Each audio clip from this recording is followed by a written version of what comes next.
pasal 11 ini dari ayat 1 tertulis di sana, setelah hal itu terdengar kepada Yabin raja Hasor, diutusnyalah orang kepada Yoab raja Madon, dan kepada raja negeri Simron, kepada raja negeri Aksaf, serta kepada raja-raja yang di sebelah utara, di pegunungan, di Araba Yordan, di sebelah silatan Kinerot, di daerah bukit dan di tanah bukit Dor di sebelah barat, yakni raja-raja orang Kanaan di sebelah timur dan di sebelah barat, orang Amori, orang Het, orang Feris, orang Yebus di pegunungan, dan orang Hewi di kaki gunung Hermon di tanah Mispa.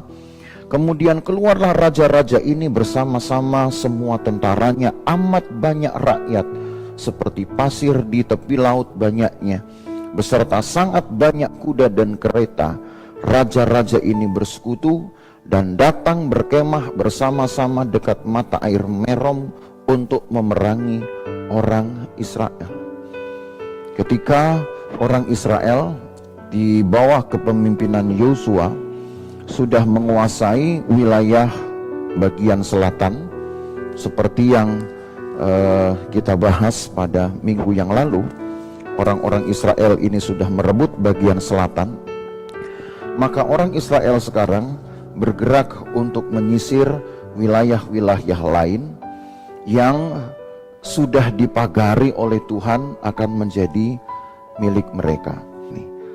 Dan karena Allah sendiri yang menghendaki bangsa ini menaklukkan tanah perjanjian itu dengan mengangkat senjata.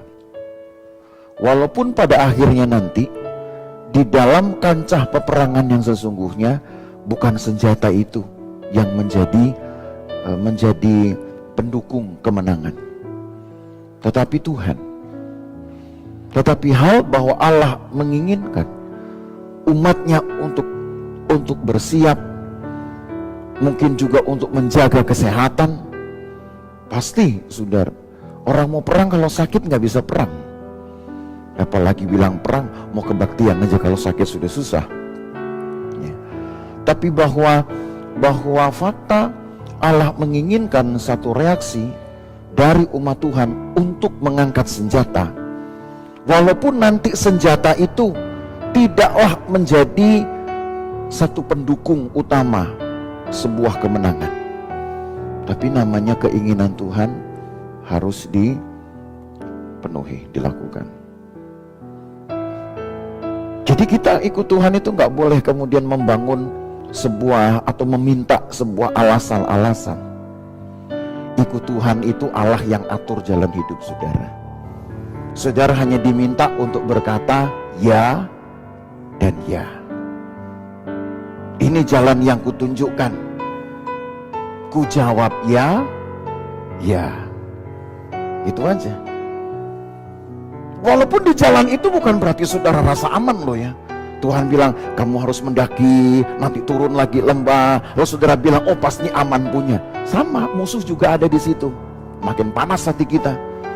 Udah jalannya ribet, muter-muter, masih juga ada musuh. Tahu mah Tuhan kan gak boleh protes. Responnya hanya satu, ku jawab ya. Bisa apa enggak itu ya? Ya harus bisa. Itulah resikonya menjadi pengiring Tuhan, saudara.